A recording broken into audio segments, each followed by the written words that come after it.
राघवेंद्र, अरुण गोविल को मेरठ से बीजेपी ने उतारा है चुनावी मैदान में। अब तक प्रभु श्री राम के तौर पर लोगों के जहन में उनकी छवि थी, लेकिन अब राजनेता के तौर पर भी देखेंगे। मेरठ उनकी जन्मभूमि है, लेकिन शाहजहांपुर में उनका बचपन बीता है। लोगों के बीच किस तरह का संदेश पहुंचा और किस तरह से वो अपनी प्रतिक्रियाओं को व्यक्त कर रहे हैं? देखिए, ये एक बहुत बड़ी बात है। भारतीय जनता पार्टी ने ये जो फैसला लिया है अरुण गोविल के ऊपर, जो उनको उम्मीदवार बनाया है लोकसभा मेरठ से, ये बड़ी बात है। लगातार अरुण गोविल एक्टिव हैं, लगातार वो ट्वीट करते रहते हैं। आज भी उनकी लोकप्रियता वही है जो रामायण के राम में हुआ करती थी, वो कमी नहीं है। कहीं भी जब अरुण गोविल जाते हैं, चाहे एयरपोर्ट हो या बस स्टैंड, रेलवे, कहीं भी अगर वो मिलते हैं तो लोग उसी समर्पण भावना से उनके साथ मिलते हैं, उनके साथ फोटो खिंचवाते हैं। और कई ऐसे वीडियो वायरल हुए हैं जहाँ पर लोग एकदम साष्टांग, उनको क्या कहते हैं, उनका पैर छूने का काम किए हैं, चरण छूने का काम किए हैं। तो कहीं न कहीं लोगों में जो भावनाएं हैं वही हैं। खुद अरुण गोविल का कहना है कि हमारा काम करने का जरूर तरीका बदल गया है, लेकिन जैसे पहले मैं समर्पित था वैसे अभी मैं समर्पित होकर आगे बढ़ूंगा। लेकिन यह बहुत बड़ी बात है, जिस तरह से उत्तर प्रदेश में राममय माहौल है, राम मंदिर प्राण प्रतिष्ठा का कार्यक्रम भी हो चुका है। खुद अरुण गोविल भगवान राम, जो दुनिया का सबसे लोकप्रिय एक सीरियल रहा है, उसके वो एक प्रमुख पात्र हैं, भगवान राम के पात्र के रूप में रहे। और चुनावों में कितना असर डालती है ये भी देखना होगा। राघवेंद्र, बहुत शुक्रिया आपका। एक और जानकारी आपको देते हैं दिल्ली से जुड़ी हुई, जहां अरविंद केजरीवाल की गिरफ्तारी के बाद दिल्ली विधानसभा का विशेष सत्र यहां पहली बार बुला लिया गया है। तो दिल्ली विधानसभा का विशेष सत्र बुलाया गया है, कल बुलाया गया है। और उसके पहले हमने देखा था कि किस तरीके से सड़कों पर आम आदमी पार्टी हर दिन उतर रही है। आम आदमी पार्टी का कहना है कि कोर्ट से लेकर के सड़क तक हम लड़ाई लड़ेंगे। ऐसे में कल दिल्ली विधानसभा के विशेष सत्र में क्या कुछ खास रहता है, ये भी देखने वाली बात होगी। सुजाता, बिल्कुल। तो आपको बता दें कि दरअसल जब गिरफ्तारी हुई थी उस दौरान भी इस तरह की बात कही गई थी, हालांकि उसे टाल दिया गया था। पर अब बड़ा सवाल ये पैदा होता है कि किसने ये सत्र बुलाया है। कल दिल्ली विधानसभा का सत्र होगा।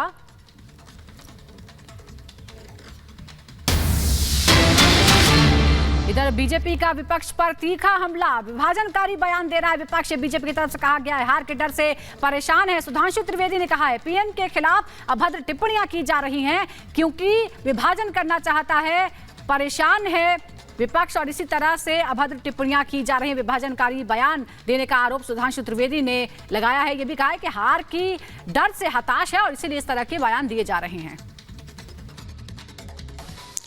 लोकसभा चुनाव की प्रक्रिया जो जो आगे बढ़ती जा रही है, त्यों अपनी हार को निश्चय देखते हुए इंडी गठबंधन के नेताओं की निराशा, हताशा और कुंठा इस तथाकथित मोहब्बत की दुकान के अंदर से एक जहरीली जुबान के रूप में सामने आती जा रही है। पहले भी प्रधानमंत्री श्री नरेंद्र मोदी जी के प्रति एहसास कमतरी यानी इंफीरियरिटी कॉम्प्लेक्स, ईर्ष्या और ग्लानि के कारण अनेक प्रकार के आपत्तिजनक, अभद्र, निंदनीय बयान दिए गए। परंतु अब ऐसा प्रतीत होता है कि इस तथाकथित मोहब्बत की दुकान में सिर्फ जहरीले सामान ही नहीं है, ये किसी सियासी फरमान का हिस्सा है।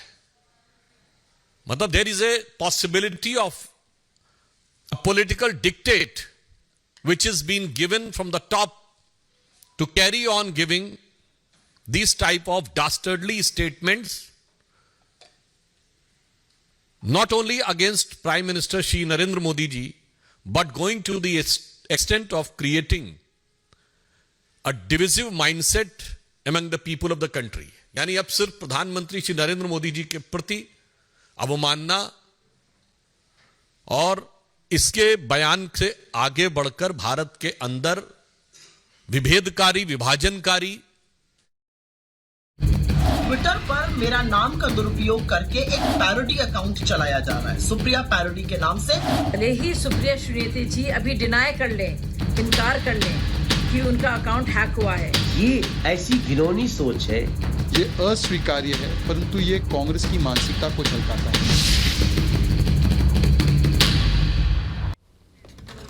और इसी के साथ कंगना रनौत पर जिस तरीके से सुप्रिया श्रीनेत ने बयानबाजी की, उससे लेकर के कंगना रनौत का बयान सामने आया, जिन्होंने कहा है कि हर महिला का सम्मान होना चाहिए, किसी भी महिला के साथ इस तरीके से व्यवहार नहीं किया जाना चाहिए। सुप्रिया श्रीनेत ने बेहद भद्दी टिप्पणी की थी।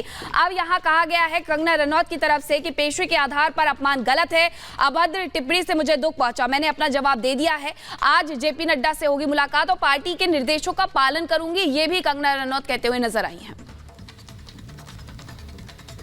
हमने जो है उस पर रिएक्शन दिया है।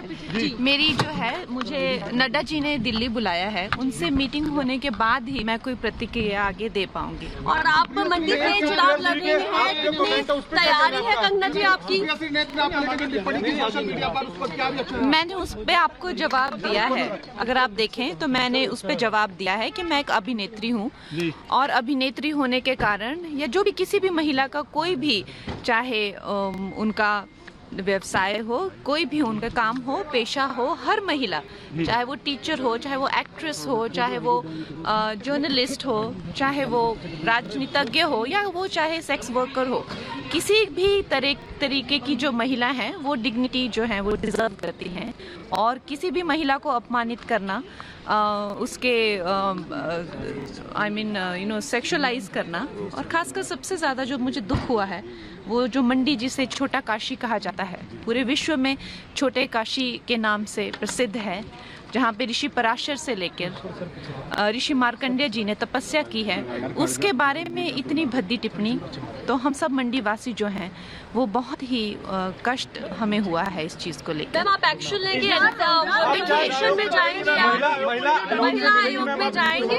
देखिए, मुझे नड्डा जी ने बुलाया है, वो मुझसे मीटिंग करेंगे और आप इसकी भी आप गरिमा रखिए कि अब मैं जो हूँ वो पार्टी से आगे या पीछे नहीं चल सकती हूँ, मुझे उनके साथ चलना पड़ेगा, उनके इंस्ट्रक्शंस के साथ चलना पड़ेगा। तो आप, हाँ जी, उन्होंने मुझे बोला लीगल एक्शन लेंगे, मैम क्या लेंगे?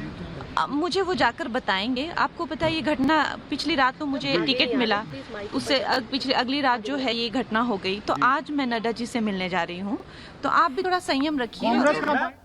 तो टिकट मिलने के बाद दिल्ली पहुंच गई हैं कंगना रनौत, आज जेपी नड्डा से मुलाकात करने वाली, लेकिन उनके जो बयान है उसको लेकर विवाद बढ़ता ही जा रहा है। और हमारी सहयोगी अनामिका पांडे इस वक्त मंडी से ही हमारे साथ जुड़ गई। अनामिका, मंडी 4 सीटों में से एक सीट है जो बीजेपी नहीं जीत पाई थी पिछली बार, अब कंगना रनौत जो बहुत ही पॉपुलर चेहरा है उनको उम्मीदवार बनाया गया, और जो विवाद है उसे लेकर किस तरह का माहौल, किस तरह की भावना है स्थानीय लोगों की? कुल 4 लोकसभा सीटें हैं हिमाचल में सुजाता, और इसमें से एक सीट अभी तक हाई प्रोफाइल मानी जाती थी, वो थी हमीरपुर की अनुराग ठाकुर की। लेकिन अब मंडी सीट भी हाई प्रोफाइल इसलिए क्योंकि कंगना रनौत को टिकट दिया गया है, और ये सीट अभी क्योंकि कांग्रेस के पास है, ऐसे में भारतीय जनता पार्टी के लिए चुनौती ये भी थी कि कैसे कांग्रेस से ये सीट भारतीय जनता पार्टी के पाले में लेकर आई जाए। मंडी की रहने वाली है कंगना, उनको टिकट दिया गया है, लेकिन जिस तरह से बयान दिया गया है कंगना को लेके या फिर सोशल मीडिया पे जो बातें लिखी गई हैं उसको लेकर केवल मंडी के लोगों में ही नहीं बल्कि यहाँ जो टूरिस्ट आ रहे हैं, जब हम उनसे बात कर रहे हैं, उनमें भी नाराजगी है। वो ये कह रहे हैं कि हम इस बयान को एक महिला से जोड़कर देख रहे हैं, ये अभिनेत्री को लेकर या किसी नेता को लेकर बयान नहीं दिया गया है, बल्कि ये अपमान महिलाओं का है। आप दे रही हैं, आपने लोगों से भी बातचीत की, लेकिन इसी बीच अपने दर्शकों को एक बड़ी खबर बता दें। पंजाब के रण से ये बड़ी खबर है, पंजाब में अकेले चुनाव लड़ेगी बीजेपी। पंजाब बीजेपी अध्यक्ष सुनील जाखड़ का ऐलान, कोई गठबंधन नहीं होगा। जाखड़ ने कहा है 13 सीटों पर अकेले चुनाव लड़ेंगे। जाखड़ का कहना है कि पंजाब में बीजेपी और अकाली दल के गठबंधन की कोई भी अटकलें अब नहीं है, उन पर विराम लग चुका है। आपको बता दें 2019 में दोनों ने साथ में चुनाव लड़ा था, लेकिन इस बार अकेले दम पर लड़ेगी बीजेपी।